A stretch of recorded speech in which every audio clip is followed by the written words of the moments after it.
With their irreverent and often surreal sketches, Monty Python's Flying Circus changed comedy. The troupe featured 5 Brits: Eric Idle, John Cleese, Graham Chapman, Michael Palin and Terry Jones. American Terry Gilliam did the animation. Together, they produced 45 television episodes, 5 films and a blockbuster Broadway musical. We were very serious about it. We took it very, very seriously. To be funny, Idle told CBS This Morning, Saturday, co-host Anthony Mason.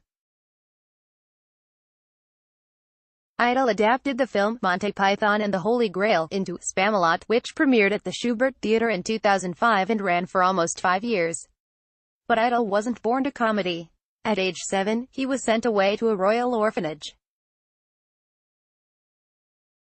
My education was paid for by the RAF, Royal Air Force, 'cause my dad was killed in the RAF.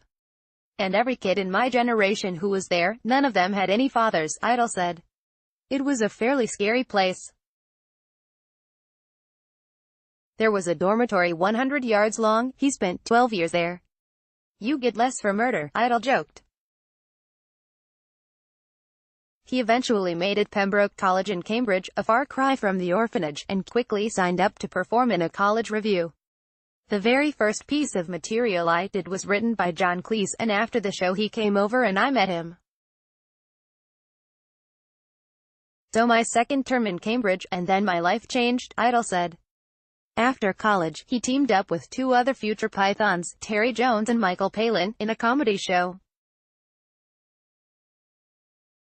Their success led to the offer of a bigger show, but the studio wasn't ready yet, so when Cleese called up and said, "Oh, I've got this offer for a late-night Sunday show at the BBC, will you want to come and do it with me?" we said, "Yeah, we might as well, 'cause we're waiting for our big show to happen," Idle said.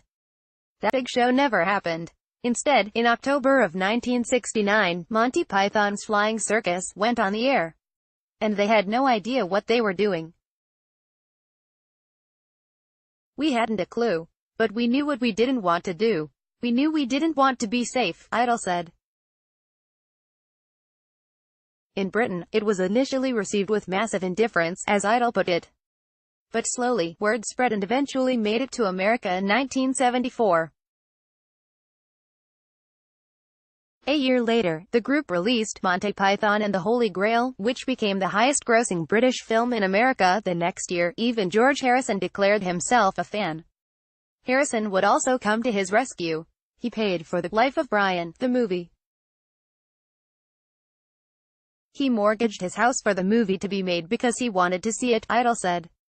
When financing for the 1979 film collapsed, Harrison kicked in £4 million, more than $8 million at the time. I was flabbergasted.